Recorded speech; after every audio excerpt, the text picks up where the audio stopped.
compromiso con el socialismo e incluso con el anarquismo en ese momento que bastante espeso, ¿no? Digo, para la época.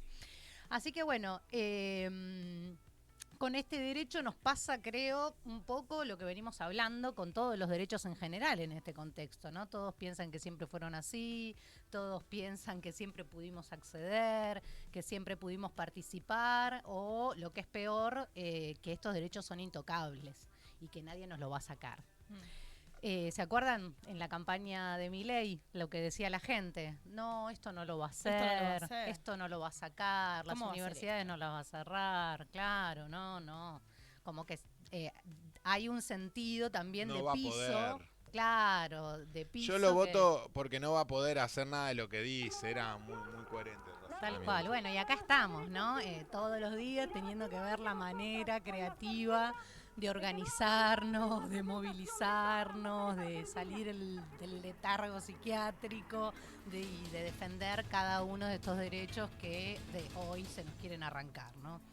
Entonces, para hablar de la conquista de estos 77 años, o sea, la conmemoración del 23 de septiembre tiene que ver con la aprobación de la ley 13.010, de la mano de nuestra queridísima Eva Perón.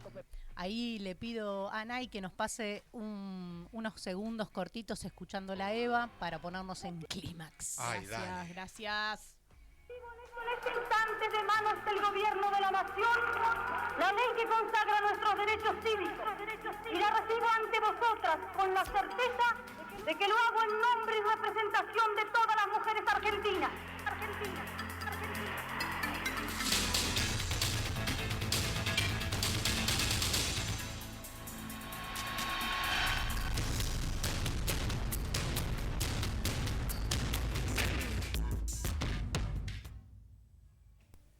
Bueno, ahí el discurso de Eva, un discurso entero, la verdad que es tipo terrible. Y una cosa que quiero como rescatar de ese discurso es que ella habla en nombre de todas las mujeres argentinas. Y en ese hablar de todas las mujeres está trayendo el reconocimiento a la primer ola feminista que evoca a las sufragistas que pusieron en marcha este movimiento feminista argentino a través de la lucha por el acceso a los derechos políticos y a los derechos sociales, ¿no? Entonces, también, digo, en esos 40 años, ¿no? que se dieron desde que sale esta ley hasta que, o sea, lo que fue esta ley a lo que pasó antes. Se está riendo Lisandro de repente. Perdón. Seguimos. Está muy bien reírse, no pasa nada. No, pero no me reía. Le hice molesté a Lola un cachito, pero la pasada le hice así, tiqui. Y quería ver cómo se veía en cámara. Así decía, tiqui, miró para acá y nada. La respuesta es perdón. Se ve. No se ve, señor. Bueno, no pasa nada. Rompí todo acá. No pasa nada. Bueno, pero volvemos. El corolario, perdón. o sea, evita lo que yo quería traer en este discurso, que trae a todas las mujeres argentinas, y que esta ley es el corolario de toda una lucha del siglo pasado, podríamos decir, ¿no? Entonces, que duró nada más que 40 años en nuestro país y que tuvo el lugar para dar a las mujeres formas de organización, para alcanzar la igualdad como ciudadanas plenas, ¿no? Claro. Entonces, bueno, en esos 40 años, siempre digo lo mismo, pero no soy exhaustiva con esto, es un recorte hecho, y traído, hay mucho más para decir sobre este conjunto de mujeres. Quiero resaltar algunas de estas mujeres que consolidaron, primero, en la cabeza de cada mujer, pensemos en la época, y segundo, en la sociedad, la necesidad de ser tratadas como iguales, ¿no?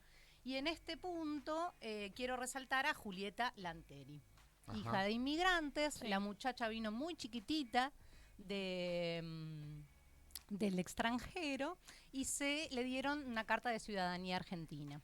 Esa carta de ciudadanía argentina, cuando fue mayor, le permitió hacer una acción judicial y ser la primera mujer en 1911 que puso su voto en la urna. porque ella decía que si ella era reconocida ciudadana, tenía derecho claro. a votar. Ujú. ¿Sí?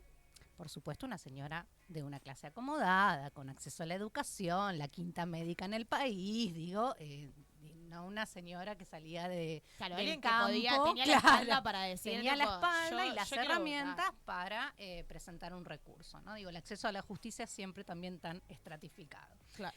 Y bueno, durante su carrera de vida fundó lo que se llamó la Asociación de Mujeres Argentinas en 1904, se recibió de médica, bueno, científica, congresos, todo en pos de la militancia de la mujer, de los derechos de la mujer y también de los derechos del niño, ¿sí? Fue una de las primeras precursoras en establecer un congreso internacional de los derechos del niño y de la trata de blancas incluida. Así que bueno,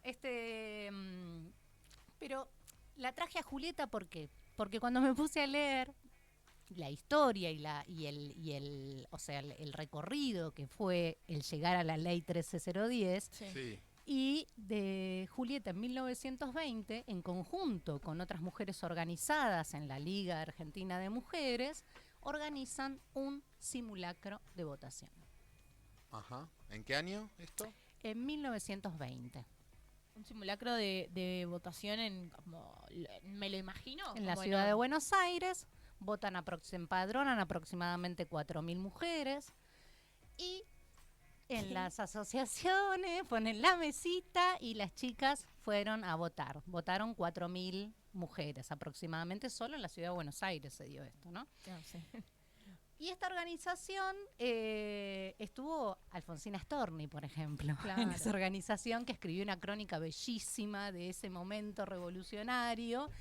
Y en paralelo a esto, en estos años, ¿no? Entre el 16 y el 30, se presentaron 6 proyectos de sufragio femenino en el Estado parlamentario. Ninguno fue tratado, o sea, que esa vía no era una vía de acceso, porque bueno, estaba llena de hombres, ¿no? Básicamente. Claro. Pero bueno, fue también un hombre en 1927, la columna anterior lo trajimos al padre del aula, en 1927 le dijo a las sanjuaninas, bueno, está bien, voten. Tan controversial él. ¡Qué grosso! Cuando le decía, este chabón no puede ser más agrietado, digo, ¿cómo puede ser?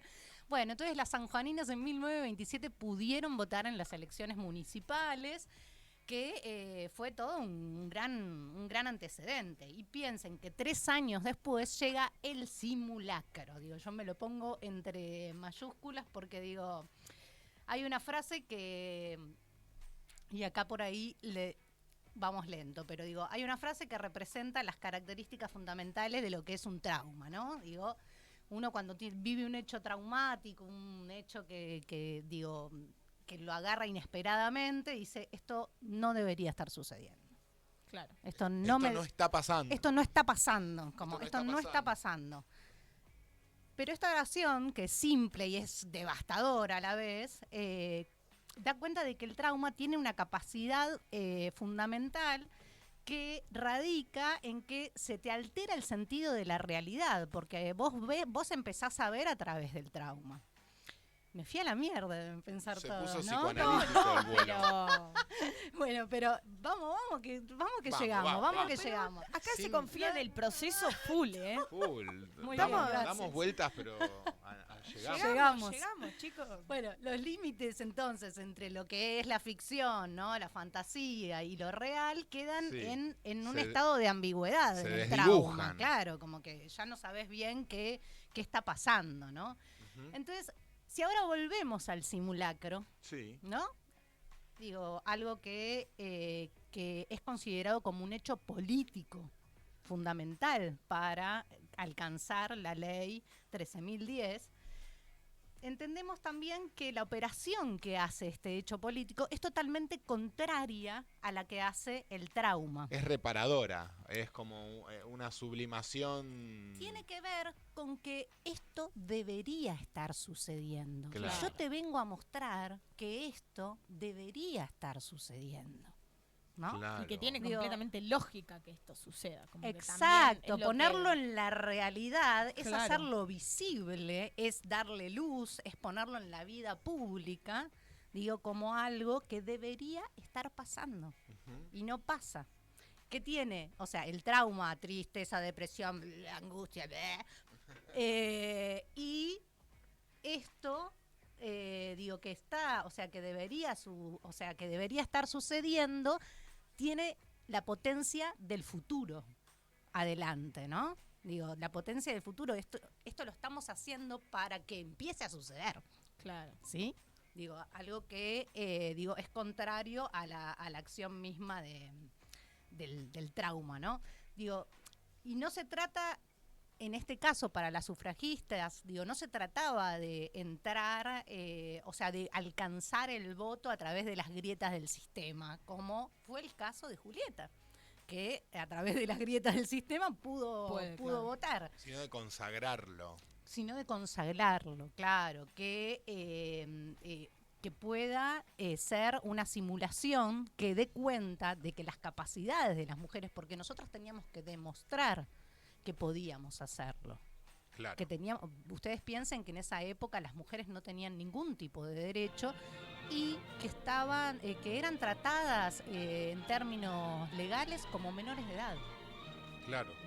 Entonces digo, hay que, o sea, yo cuando leía esto decía, la pucha, siempre tenemos que demostrar nosotras que podemos hacer esto. No, y en ese momento era como el simple hecho de poder pensar y tomar una decisión. Pero cuando lees los documentos de la época dicen, no, bueno, nosotros lo estamos haciendo para demostrar Claro. que se puede hacer y para instruir a aquellas mujeres que no sepan cómo hacer. Como que tenía una doble, siempre la feminidad, ¿no? Dando Sí, vuelta, sí. la docencia, La tarea la tarea, de la ¿no? enseñanza y el cuidado por los demás. Claro, te obligo pero te educo. Claro. Tipo, Pero te demuestro. exacto. Entonces, bueno, digo, en estos términos, digo, la lucha feminista por los derechos políticos como que radica en la destrucción de la estructura de un sentir patriarcal de la época, ¿no? Que lleva a cabo el primer feminismo, principalmente la primera ola, que es como la más rupturista, y no solo se conforma con la agencia política de un modo particularmente disruptivo, sino que altera el sentido de la realidad de la simulación.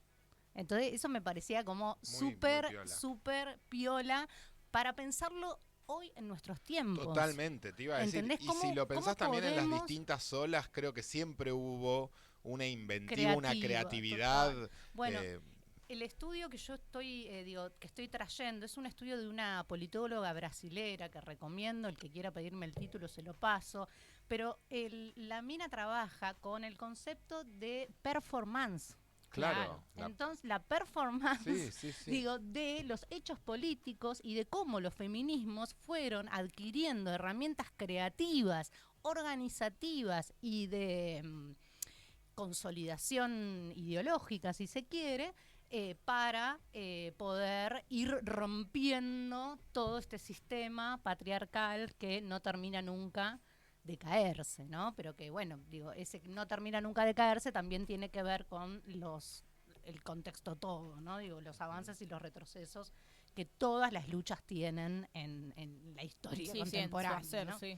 Así que, digo, no se trató meramente de un cambio en el sentido del lenguaje emancipatorio, en su relación con los afectos, sino que este orden performático que trajo la simulación de esas relaciones alteró el sentido de la realidad tal como lo hace el trauma. Pero no tiene esa consecuencia divergente gracias a esto que decía yo antes, que tiene que ver con la orientación del futuro, ¿no? Esa lucecita que se deja ver y que también tiene que ver con esto que nos pasa a los militantes, digo, bueno, sigamos. Hoy le pregunté a Lisandra cómo estaba y acá seguimos. Como siempre vamos para adelante, ¿no? Digo, o sea, tenemos que estar convencidos o tenemos que estar orgullosos de pensar que va a haber una manera de que esto cambie, ¿no? Digo, y en eso... Y qué gran manera también hacer de esa, o sea, qué gran manera el simulacro para como para romper esa idea de la realidad, de una realidad además que en esa época era como fundamentalista, ¿viste? Esta realidad que no tiene otra forma de ser. En el debate por la ley 13.010 se dijo que nosotras no podíamos votar porque teníamos el cerebro más chico. Más chiquito. O sea, ese era el nivel de discusión con algunos sectores. No, claro. O sea, imagínate el biologicismo me suena. Pero también otra cosa que pasa, digo, en general en todas las sociedades, es que, digo, esos pensamientos o leyes basales de las sociedades patriarcales se van alejando de la realidad.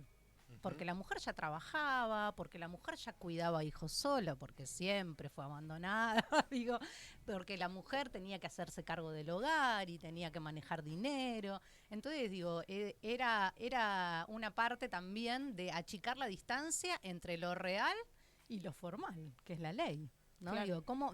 Y los derechos tienen que ver con eso, tienen que volver a tener que ver con eso, con que interpelen a la realidad que estamos viviendo, ¿no? Que es un poco lo que venimos hablando todo el tiempo, claro, en todos los programas, ¿no? Como este sentido de apropiación de los derechos y no de naturalización de los derechos tiene que ver tendría que poder comprometernos de otra manera con la defensa de esos derechos, ¿no? Así que bueno, eso, chicos. Muy hermoso. lindo. Muchas gracias, Pau. Muchas gracias. Me encantan estas columnas. Perdón, me olvidé. Me miran, ay, qué claro, genia. yo estaba como, bueno. Les traje la publi. Dale. Ahí va. Ay, escuchemos la publi de la mujer debe y quiere.